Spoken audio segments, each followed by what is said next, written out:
Working today on my tie rod ends. OEM Toyota parts.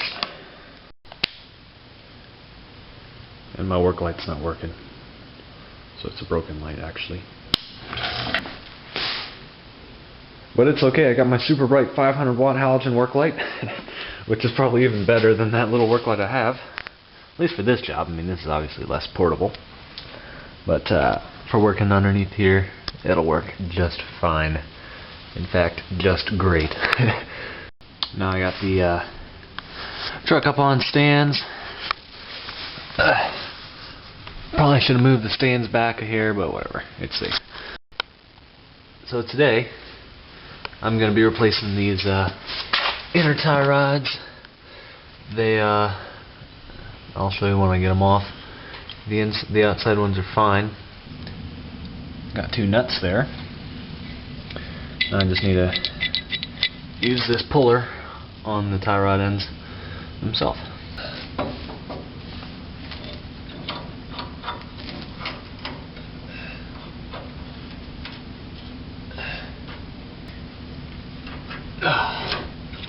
Well, that came out really easy. Almost makes me worry.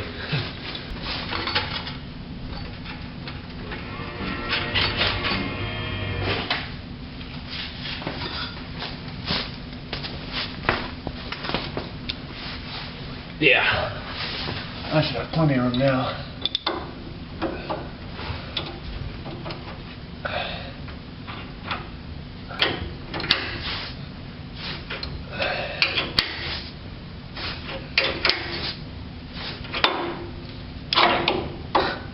Weird.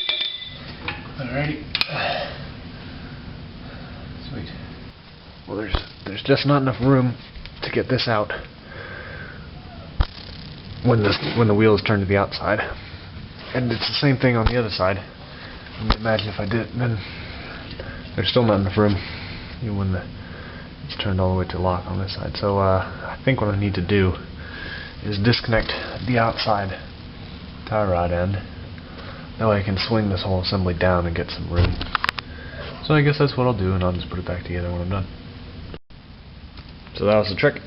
I disconnected the outside one, and now I got wobbly wheels. Cool.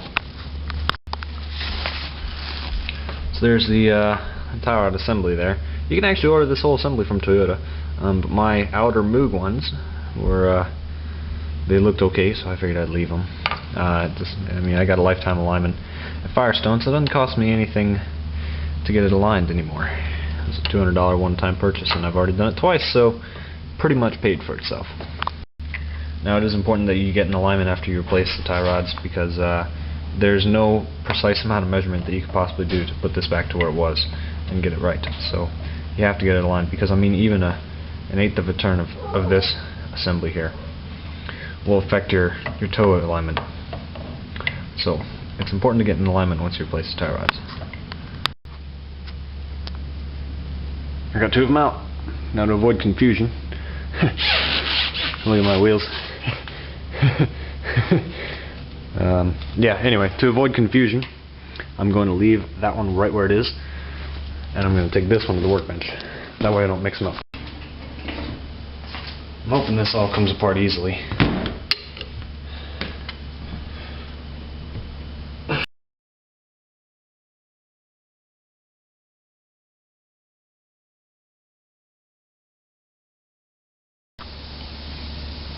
Now, you can try to measure this, but to be honest, I'm driving straight to the alignment shop tomorrow, which is a few miles away, so I'm not even going to bother. And I'll show you a trick at the end to align it good enough to get you there. I think the tool for this job would be a bench vise, but believe it or not, I don't have one. And so I'm going to make do without. I'm going to use two vice grips here. I'm going to clamp them on there really tight, at least on that side. This side I'm going to vice grip it right here, not over the threads, because that wouldn't do you any good.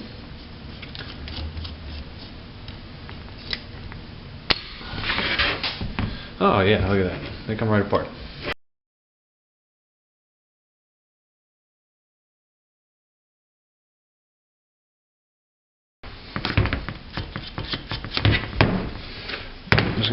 clean out in here.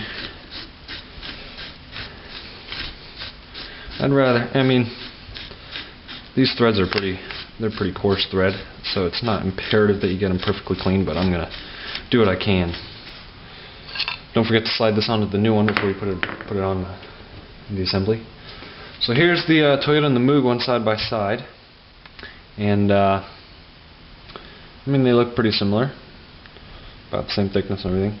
But what I can tell you is that this seal design on the Moog is horrible. Just like what I was saying for the ball joints, and the one on the Toyota one is far superior. See, it's got this extra sealing lip here. That helps it seal against the, what's that thing called? Drag link? Or no, it's not drag link. Whatever it is. Floating piece in the middle. And it's got like a bellows once it's compressed. See that? So, far superior design. We'll clean this one up and take a look at it. But right now, I'm going to slide this into there. Well, screw it into there. Don't have any antices today. It's actually about 4 hours away at my apartment and school. So I'm just going to use grease. It'll do pretty much just as good. Don't forget this clamp that I almost forgot. And then just thread it into the centerpiece here, whatever it's called. I don't even know. Okay, well, now I can't mix them up because one of them's new and one of them's not. I'm going to compare the lengths side by side just to get myself a ballpark idea of where I'm supposed to screw this thing into, or how far I should screw this thing.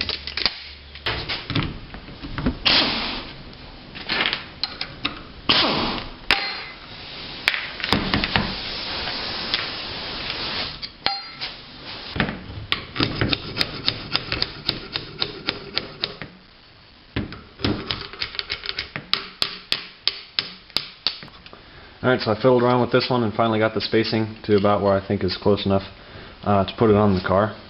So I'm going to do the other one to swap it out. Alright, driver's side is in. Now I just got to do the same to the passenger side.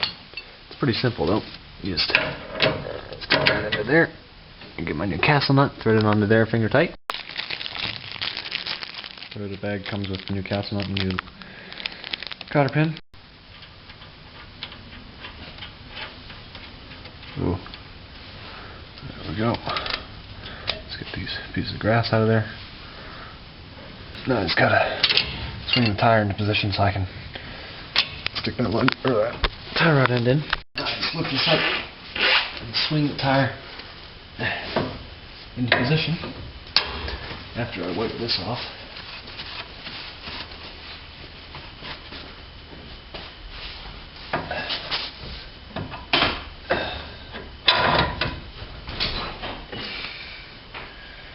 Throw my castle nut on there.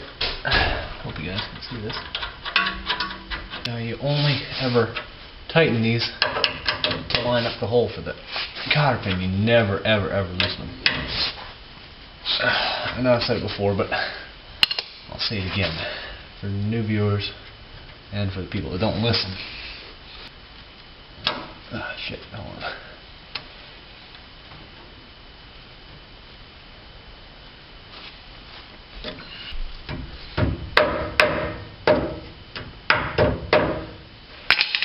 That's done.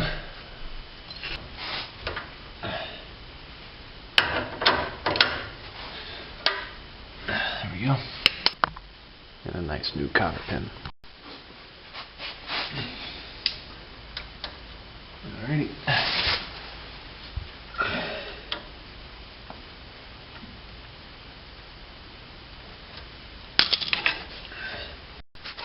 Alright, so now I got the tie rod ends tightened down at both ends. I'm going to straighten the wheel out. A little bit of music there for you guys. Alright. So the steering wheel is straight. I'd say this wheel is pointing out and this wheel is pointing in. So I'll just, here's what I do.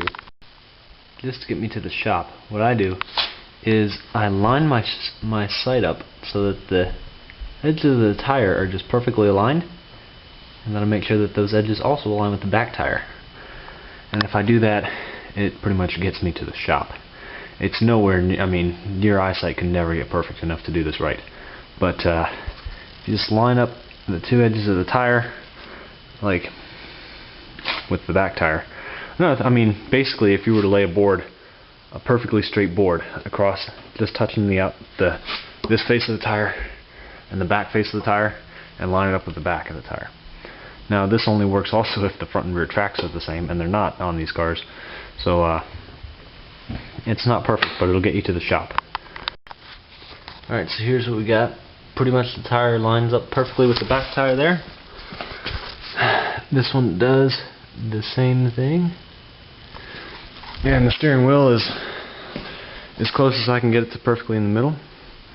So, should work. All it's got to do is get me to the shop, and then they'll get it perfect. Now, if I figure I'm nice to the shop guy, maybe the shop guy will be nice to me. So I greased up these bolts. They're the ones that go right in there. I also greased up the tie rod ends, and I'm going to PB Blaster these nuts, these big nuts here, for the eccentric cams. Maybe if I take the camera to macro mode, it'll focus. But yeah, I'm gonna PB Blaster these bolts here, front and back, on the front and the back of both sides, and hopefully he'll like me for it. Things will be easier for him, and he'll appreciate it. So I got some blaster on the bolts there for those cams. You can see it's all wet back there too. I'm gonna leave the skid plate off because you just have to take it back off again in order to get to these things. So tomorrow morning, I guess we'll get it aligned. Well, here we are driving to the alignment shop. Steering feels a little heavy, but it doesn't pull. So it's not right, but it's actually pretty darn good. I mean, I wouldn't want it like this forever. I don't know how quickly it might be scuffing the tires or something. But plus, straight isn't really straight on the steering wheel. But pretty interesting. All right, we got the alignment, and now, well, I'm driving on a curvy road, so it's hard to show you. But straight is straight, and it doesn't pull. And steering feels back to normal again. So, yep, definitely made a difference.